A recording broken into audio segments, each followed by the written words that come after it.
Bonjour à toi. Alors aujourd'hui, on se retrouve pour la correction du défi mathématique numéro 4. Alors ce défi, je pense qu'il a fait transpirer personne, hein, il n'était pas très difficile. Donc il s'agissait de trouver un contre-exemple à la propriété, suivante. Donc si f est une fonction de R dans R et si UN est une suite convergente vers A, alors f de UN converge vers f de A. Évidemment, cette propriété était fausse car, tu l'as compris, il manque l'hypothèse de la continuité. Et donc pour les contre-exemples, bien sûr, on va aller chercher, du côté de fonctions discontinues. Alors j'ai eu pas mal quand même de participation et donc je remercie en particulier, Anthony, Iman, Stéphane, Frédéric, Thomas, Vibu, Jean et Adèle.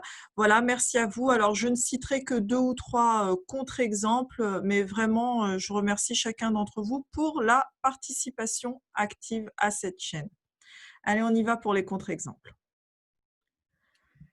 Alors, c'est parti pour le premier contre-exemple. Donc, ce contre-exemple qui nous a été proposé par Anthony. Donc ici, il a considéré une fonction qui va de R dans R et qui a X associe 0 donc sur R étoile et 1 en 0.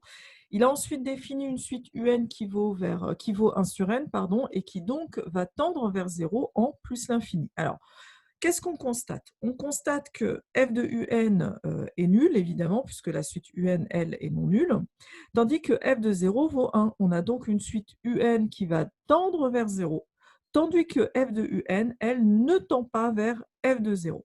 Donc ça, c'était le premier contre-exemple. Le second, il nous vient de Thomas, qui lui a considéré la fonction partie entière et qui a défini la suite un est égale à 1 moins 1 sur n. Alors évidemment, f de un qui vaut la partie entière de 1 moins 1 sur n vaudra donc 0, tandis que f de 1 est égal à la partie entière de 1, donc 1.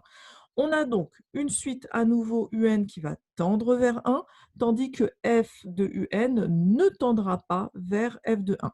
Allez, je choisis un dernier exemple parce que malheureusement, je ne peux pas tous les faire. Donc, le troisième contre-exemple qui est donné par Iman, qui a considéré la fonction réelle qui à x associe sinus x sur x quand x est non nul et 0 quand x vaut 0.